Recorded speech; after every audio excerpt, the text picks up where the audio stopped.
DigiPixnick. Pixnick. No, wait, let me say that again. DigiPix Inc. What role does content marketing play in SEO success after the AI boom? How important is content marketing for SEO in 2025? Are there specific types of content that are performing better in search engine rankings? Is video content more effective than text content now? Thoughts? Wow, big question. Well, I think I'll answer the last question actually. Is video more effective than text content?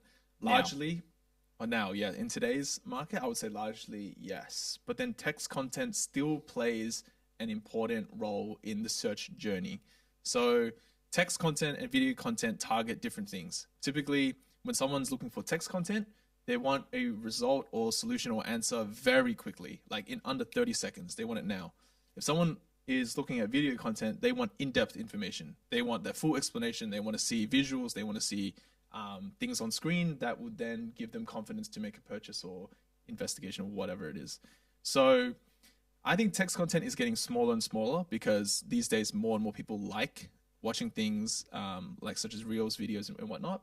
But it still works. For example, if you looked up top 10 best VPNs to download, you wouldn't really watch a YouTube video on that. You would just click on the first thing on Google that gives you a list of free VPNs to download, and you would just download one of them. So that's a good example of text-based content working really, really well in today's market. If I want a quick answer, boom, I'm just going to go look. In terms of the first question that was asked, how important is AI to... What role, there's actually four questions. So many questions here. What role does content marketing play in SEO success after the AI boom? Oh, okay. That's the main question. Yeah. What role does content marketing play? Okay. Oh, yep. Are there specific types of content that are performing better in search engine rankings? Particular types of content? Yeah. Okay, cool. Okay. Particular types of content, I would say bottom of the funnel / middle of the funnel content is doing better in today's, environment just because of the existence of AI overviews.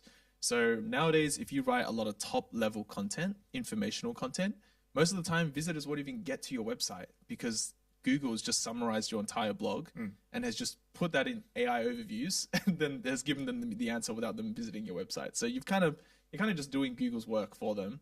You're not really getting much out of it.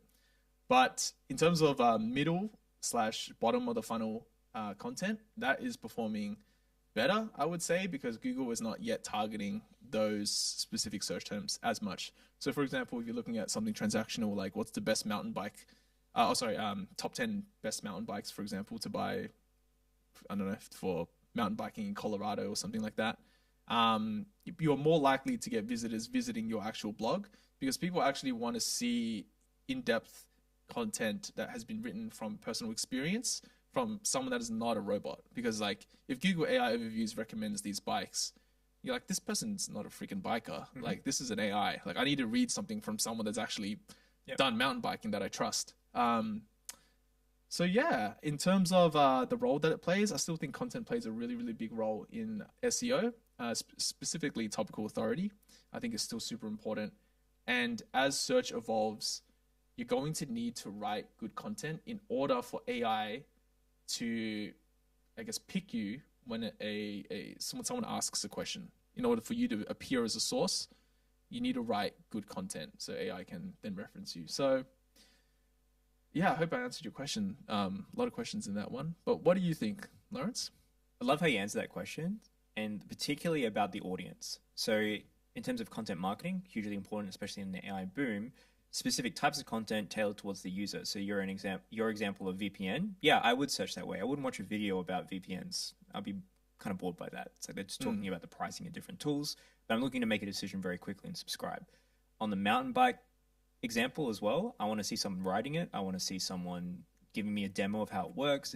Like I'm not a cyclist, but I was looking for a new lens, some new camera gear recently, and it was for video content. And guess what? I have to look up how the visuals, how the lens actually looks and see a demo of that before I make my purchase, right?